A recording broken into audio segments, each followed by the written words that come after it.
Minecraft was released 13 years ago, and since then there's been 21 major updates to the game. Going from this to this, Minecraft has changed a lot. I haven't played the game properly since 2011, and so in this video, I'll be taking a world from the very first version all the way to 1.21, which came out recently. Along the way, I'll be trying to discover and learn as many new things about each update as possible, and fingers crossed, potentially fall in love with the game again. So let's begin our journey as we play through every version of Minecraft. This video took over a month to make, so if you enjoy it, please consider leaving a like and even subscribing to the channel. I started my adventure with Minecraft 1.0. When generating a world, I noticed that we didn't have a lot of options, and for some reason we spawned in staring at the ground. Our spawn biome was sort of like a mix between taiga and a beach biome, but before they were both fully introduced. It did mean we had plenty of wolves and spruce trees, which are actually my favorite. After making some basic tools, I went exploring for an area to build our first house. And that's when the first song hit me. The first song in a Minecraft world is a special time, so as I enjoyed it, I began working on the framework to a starter home. I chose a spot in front of a river, so I also built a basic farm as we'd not seen any animals yet and I had hunger to worry about. Already, the first day was coming to an end, and just look at that sunset. This first day has been an absolute success.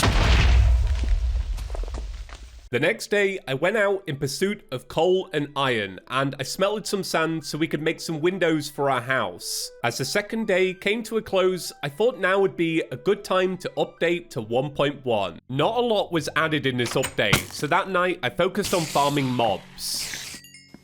The next morning, I crafted some bone meal to grow wheat, and in this version, it was pretty overpowered. Because of the changes to the taiga biome in 1.1, the river in front of our house began freezing over at an alarming rate, and I only picked this spot because I liked the river. I tried torches to defrost it, but let's be honest, that was never gonna work. Feeling defeated, I headed into the caves instead.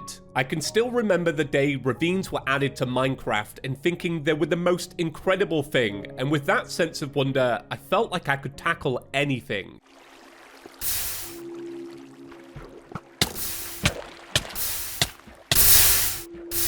We may have died, but at least I found the world's smallest collection of diamonds as a reward. I headed back to the surface and cleared my starter home with the intent of leaving it behind once we'd updated to 1.2. 1.2 introduced the jungle biome, ocelots, swamps, and desert fountains. I started the day by crafting a fishing rod and 2 boats with the intention of heading out and generating some new chunks. I came across a group of cows, and thankfully I didn't have to worry about my failing wheat farm anymore. To my surprise, I didn't need to travel very far at all before I came across the first new structure, and then behind that was a full jungle biome. After a little exploring, I ended up crafting a bed, doing some fishing, and hunted around for an ocelot, but this was unsuccessful. Once I left the jungle, I came across a village, which will put us in the perfect place for the next update. At this point, villages were only good for stealing wheat, which I was more than happy to do, because you couldn't interact with villagers yet. You could craft the iron golem to defend them, but I'm barely rocking iron armor. I'll be saving that iron for myself, thank you. I haven't played a lot of modern Minecraft, but even to me, these villages looked small and quaint. I headed inside one of the houses and got ready to update. 1.3 added trading, emeralds, jungle temples, and pyramids. The first thing I wanted to explore was villager trading, as this wasn't something I knew a lot about, and to be honest, I was mostly shocked at how awful some of these trades are. 1 emerald for 3 loaves of bread. Really? Now 1 emerald for 4 on the other hand. Conveniently, I ransacked a stack of books, so I was able to make a trade for a single emerald, which I then turned into bread. It's a little pointless right now, but I can see why people enjoy this mechanic. After that, I set my sights on finding one of the new structures. The first one I came across was the Jungle Temple, and even though I played this update when I was younger, I had no memory of this one. The mix of mossy cobblestone and vines looked so cool. I was genuinely really excited to see what was inside. This update introduced tripwires, so I think the developers were just looking for an excuse to show players what they were, as this whole place is set up like an Indiana Jones trap. And for making it to the end, you get emeralds, which then link back to trading. It wasn't long before I also found a pyramid, which is one of the perks of playing older versions. With less stuff in the world, structures are more packed together. For reaching the bottom of this one, I got some diamonds and even more emeralds.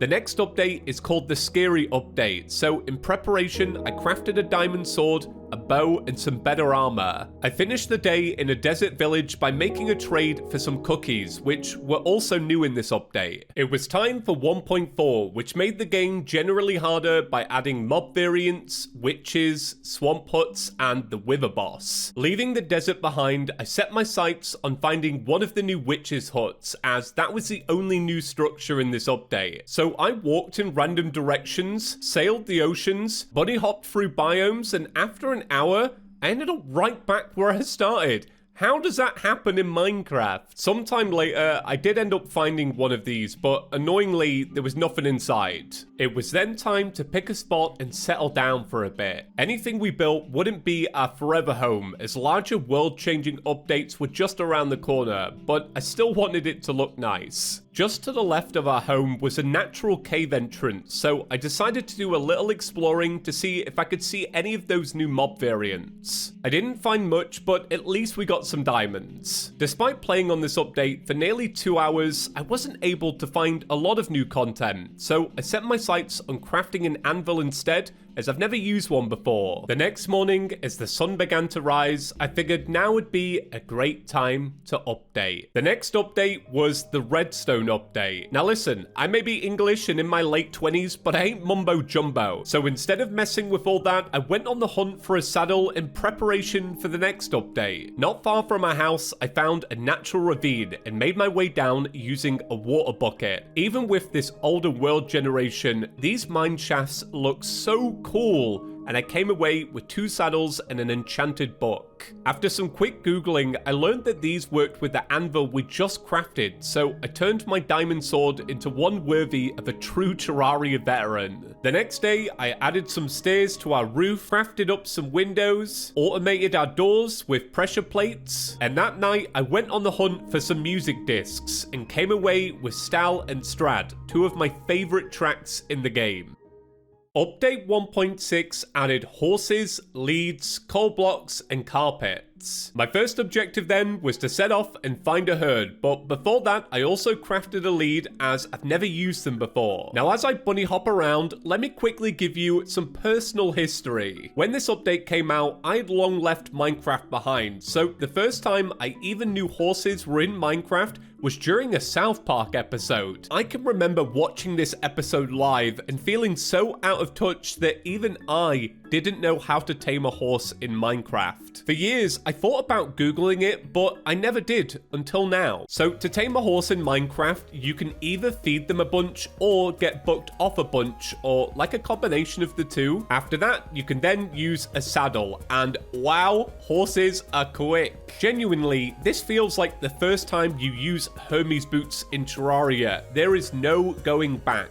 While heading home, I was thrown off my horse when I entered water, and I wasn't quite sure what to do. This is where the lead comes in, because I figured out you can pull horses out of water with one, and when I got home, I figured out you can attach them to fences too, which is really cool. Out of all of the new features we've seen so far, I think horses might just be my favorite. Update 1.7 is called the update that changed the world, because it added a ton of new biomes along with new wood types, flowers, and stained glass. Admittedly, I'm not a builder, but I was really looking forward to this update. By exploring, I came across the new savanna biome and a flower forest, which I really liked the look of. Using one of the new flowers I found, I made some stained glass to try out, and even though it doesn't match the aesthetics of the house, it's cool. I wasn't planning on building with it, but this dark oak also looks really nice. The next day, I mined some obsidian to make a nether portal, and then it was time to update. 1.8 introduced ocean monuments, rabbits, and armor stands. But it also introduced the render distance slider, which was pretty huge. Because of the changes to how skins work, it also meant my skin was working again. So that morning, I took a trip to the Nether. And yeah, it's a big open area with lava. I'll be honest, never really been a big fan of the Nether, but I think a big part of that just comes down to the fact that I'm not really good at navigating it. Eventually, I found a fortress and started farming nether rods, and I came across some of those wither skeletons that were added back in 1.4. The only thing I couldn't find though was nether wart, which is another reason I dislike the nether. You need nether warts to make the base of every potion in the game, so if you land a fortress without them, it can be such a pain to find a new one. Once I made my way back to the portal, I was itching to go back and find a new fortress, but before I did, I'd be returning with a shield. 1.9, the combat update, was a huge one. With a brand new shield, I returned to the Nether, and this time I decided to go in a completely different direction in hope of getting a nether fortress with warts. Thankfully, it didn't take long, and this one was filled with them. Predicting that this nether fortress might be further away, I had a plan to build a second nether portal so that if I wanted to travel here in the future, I could do so safely in the overworld. But once I popped out, this is when I learned that the nether and the overworld aren't exactly linked, and what I'd done is made a nether portal several thousand blocks away. After playing so many hours at this point, I will say it was quite weird to adapt to the new combat update. In the Nether, I was getting along with it quite well, but my brain started to melt when I went up against an Enderman.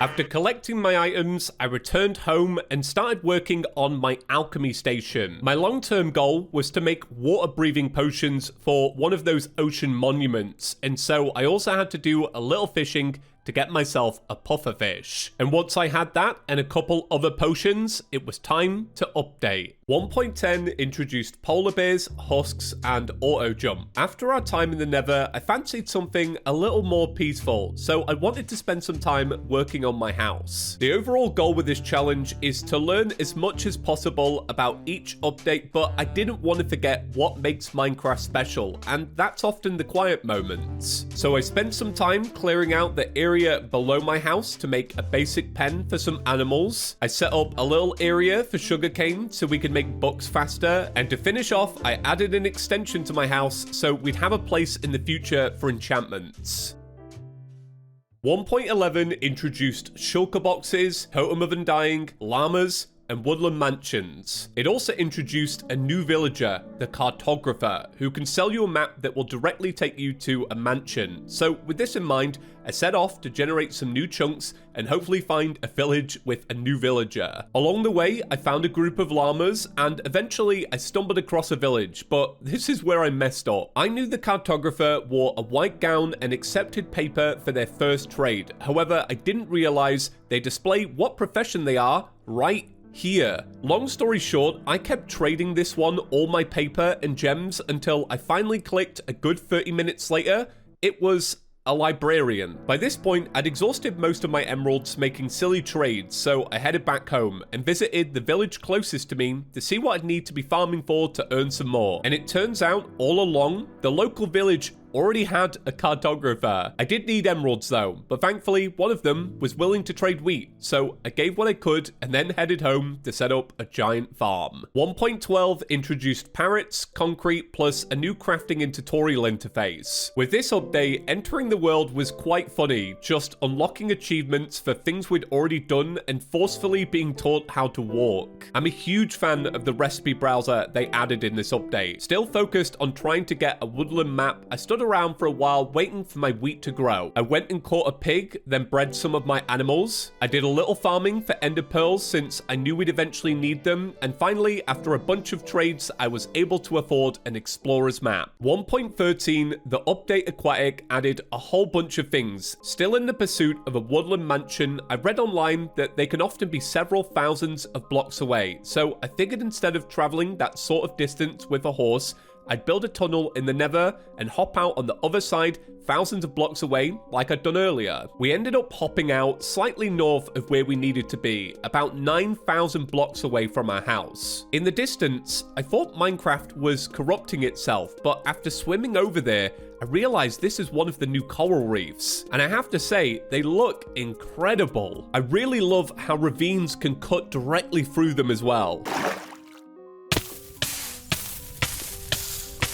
Actually, I'm gonna retract that statement. Thankfully, once I'd reached the bottom, our map was safe, so I figured, let's get this out of the way, let's just travel there right now. So I thought I was fairly close, but it turns out we had a lot of distance west we still needed to cover. I'll be honest, I've enjoyed mostly every new edition I've played so far, but in total, between getting the map and heading all this way, it's taken about 4 hours. I think in the future, I probably wouldn't bother doing this sort of trip again, or maybe just like at not this point in the game. Once I arrived at the mansion, I wasn't sure what to expect, so I made my way around the right corridor. The first mob we faced wasn't too bad, but it went downhill very quickly.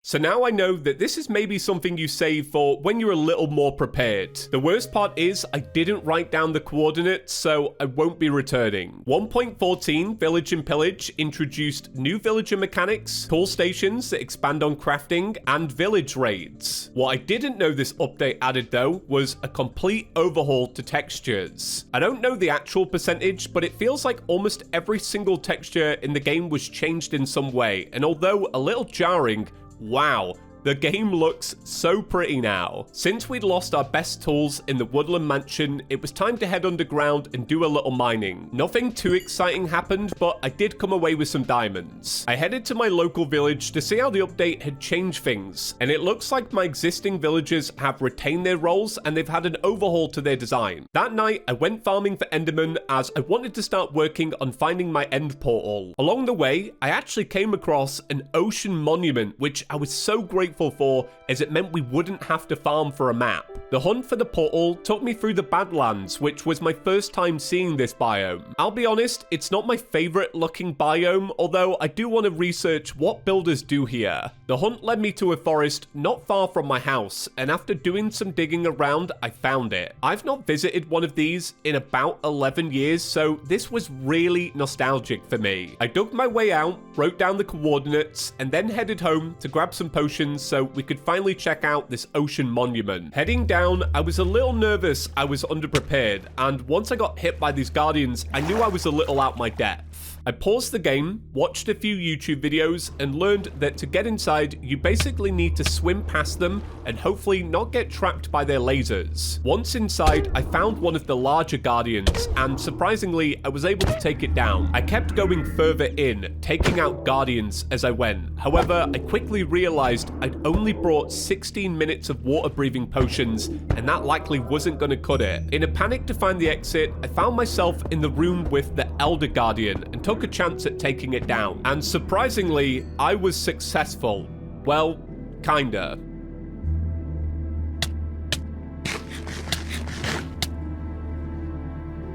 Unfortunately, by the time I returned, my items had vanished, along with the loot we'd acquired. I wasn't defeated though, and overall, I really liked these monuments. I headed back home and planned my next move. The 1.15 Buzzy Bee update introduced bees, bee nests, and beehives, but instead of focusing on that, it was time to get back on the grind again and do some mining. This time, I wasn't giving up until I at least had enough diamonds for a full set of gear. Now, even with the fact I am a Minecraft professional, for some reason, this took a lot longer than it should have. After coming away with 43 diamonds, I sat and watched the sunrise. So much had changed already, and even more changes were on the way.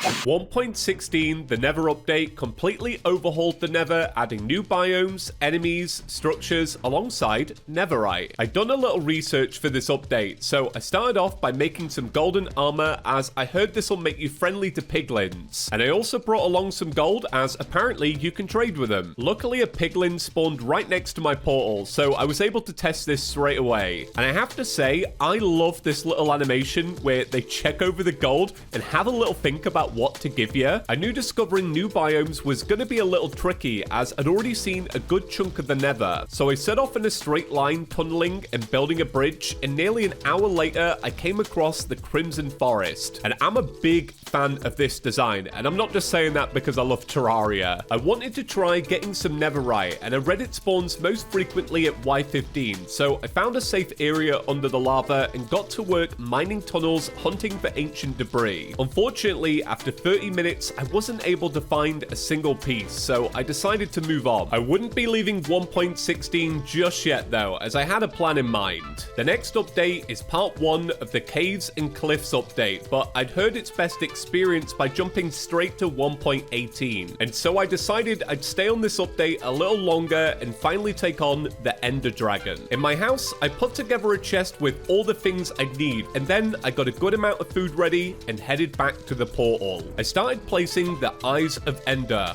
one by one.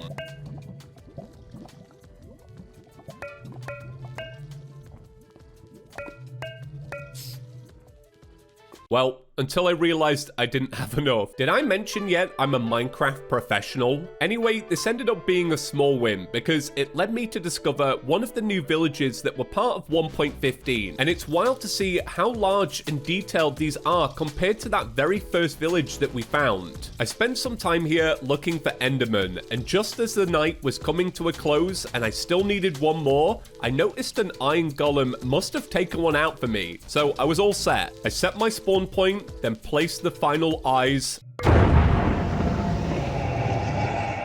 and took the plunge. Now this dragon fight really hasn't changed since the last time I faced it over 11 years ago. I made my way around each pillar, taking out the crystals before trying my best to aim at the dragon, but failing miserably. There were some tense moments for sure, and I'm extremely glad I set my spawn point, but in the end, with enough swipes, I did it. I beat the dragon.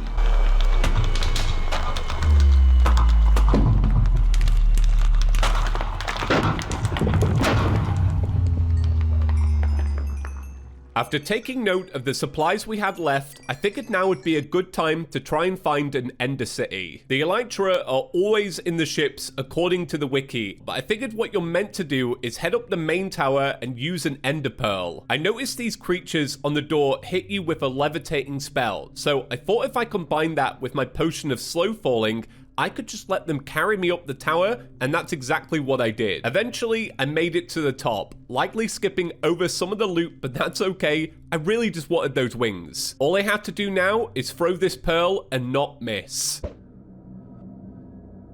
But I'm a Minecraft professional, and yeah, there they were. Walking back, I can't explain how happy I was to have finally taken down the dragon and secured myself some wings. I had no idea how they worked, to be honest, but I knew with the Caves and Cliffs update coming next, I knew they'd come in handy. I got back to my house and prepared myself for Minecraft's largest update to date. 1.17 and 1.18, the Caves and Cliffs update, completely overhauled Minecraft's world generation. That morning, I made some fireworks and packed as many essentials from my house as I could and said goodbye to our first proper home in this world. I'd already made some memories, but it was time to leave it behind and rebuild somewhere else. I climbed the mountain next to my house, and for the first time, I flew.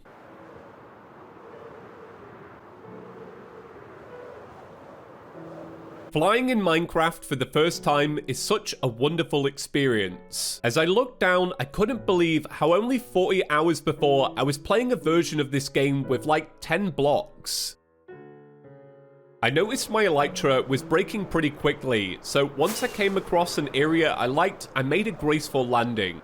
I wanted my new house to have a good area for chests, so I started clearing out an area and building the wall of chests. I flattened some of the area next to me, but left most of the house unfinished because I wanted to use some of the newer blocks for the flooring. I made a simple farm and some pens for animals, which I herded back to our base. The next morning, I decided to get a good view of the place, so I scaled the mountain next to my house. I wasn't quite sure what I'd find, but I knew the next thing I needed to do was head that way. The entrance took me to the start start of an expansive dripstone cave, which went from the top of the world into the negative coordinates. Out of all the updates we've played so far, this one felt like the most modded experience yet. I also noticed that finding diamonds is a lot easier now, as they're just exposed rather than needing to strip mine to find them. I headed back home, put some of the new copper ore in the blast furnace, and got ready to update. 1.19, the wild update, is often referred to as Caves and Cliffs Part 3, as it added the deep dark, ancient cities, and mangrove swamps. I started the day by continuing work on my house. I used some diorite blocks and some deep slate blocks for a bit of flooring, and then built the rest of the house up with wood and cobblestone. If you haven't noticed yet, I like to build Minecraft houses and Terraria houses in a similar style. I added the roof, some glass, and also this little drop-down section for armor stands. For the next 2 hours, I headed in various directions looking for mountains, as I heard that would give me the best chances to find an ancient city. I did come across a geode and crafted a spyglass, which is one of my favorite new features, but unfortunately, I didn't find a deep dark biome. I headed home, farmed some phantoms so we could repair our elytra, and got ready to update. 1.20 Trails and Tales added the cherry grove biome, camels, and sniffers. Still determined to find the deep dark, I set off to look for giant mountains and luckily came across one with a cherry biome tree, so I knew we were in undiscovered territory. And pretty quickly, I found one. Going in, I knew nothing about this biome, but I figured out pretty quickly it's horrific. I know this now, but I was just walking through this place setting off every alarm, and so eventually I got the fright of my life as the warden rose from the ground to take me down. I managed to escape and tried taking it down with a bow, but I ran out of arrows. I tried getting close, but I got flung back, and eventually it seemed to disappear. I kept digging downwards, hoping to find an ancient city, and as I got close, I unlocked the Sneak 100 achievement. Reading over this helped me figure out that what you're meant to do down here is sneak, so that you don't set off the alarms. I worked my way around a good chunk of the city, collecting loot, and headed back up to the surface. I think if I were brave, I'd have tried to kill a warden, but let's be real, I couldn't even survive the Woodland mansion. I headed back home and had a listen to the music disc I'd managed to find. And to be honest, I think this might be my favorite Minecraft track now. Update 1.21, Tricky Trials introduced trial chambers, bogged, breezes, the mace, new paintings, and some music discs. Here we are, we've made it, the final update. Well, for now, I guess. They'll just keep making new ones, I'm sure. For this update, I went in completely blind, other than knowing I needed to get a map from the cartographer. Thankfully, this was a lot quicker than getting the Woodland map, as I was able to trade sticks for emeralds, and I already had paper on hand this time around. I set off with the elytra, and this process was also a lot easier than before, and I was able to find the location in just a couple of minutes. Inside, I found a room with some spawners, so I got to work clearing out whatever enemies were spawning in. Eventually, one of the spawners opened up and spat out a potion, so I figured if I kept clearing out enemies, maybe the others would do the same. And that's totally what you needed to do. One spawner gave me a key, which I took to this lockbox, and loot was spat out at me, so I kept working my way through the chamber until every spawner had been beaten. I hit a pot and realized there were items inside, so I backtracked and managed to find myself some more keys and even a music disc, which I researched afterwards and learned is quite rare. Eventually, I left the chamber and headed back home. I stopped playing Minecraft when the game got more complicated and more structures were being added to the world. Going into this, I thought that with each update I'd like the game less, but this time around I completely fell in love with the game again. Originally, I was only going to spend 30 minutes on each update, but that was never going to work because I just kept getting hooked on every update. In its alpha and beta, Minecraft was a game I loved so much and actually sent me on this YouTube path, but over time I fell out of love with it. But I'm really happy to say I found that magic again, and I understand it. Like, I get it. These updates are great. So I wasn't sure how I wanted to end today's video. I've never worked on a video for this long before. I started working on this back in July, and it's now September, so I hope you all had a great summer. I hope you enjoyed the video. I just got done editing it. I'm very, very proud of it. As I mentioned, the original plan for this video was to spend 30 minutes on each update because that was my perception of Minecraft updates. I thought they were small. But yeah, after all of these hours, I still haven't seen everything Minecraft has to offer. Like, I never saw the Wither. I never saw most of the Nether update, so you can expect more Minecraft content from me in the future. I've definitely got the bug now. Like, yeah, I just had a blast making this. I really hope you liked it. But yeah, once again, if you did enjoy it, please consider leaving a like and maybe subscribing to the channel. I spent way too long on this, and yeah, any support is very, very much appreciated. Yeah, I spent way too long on this.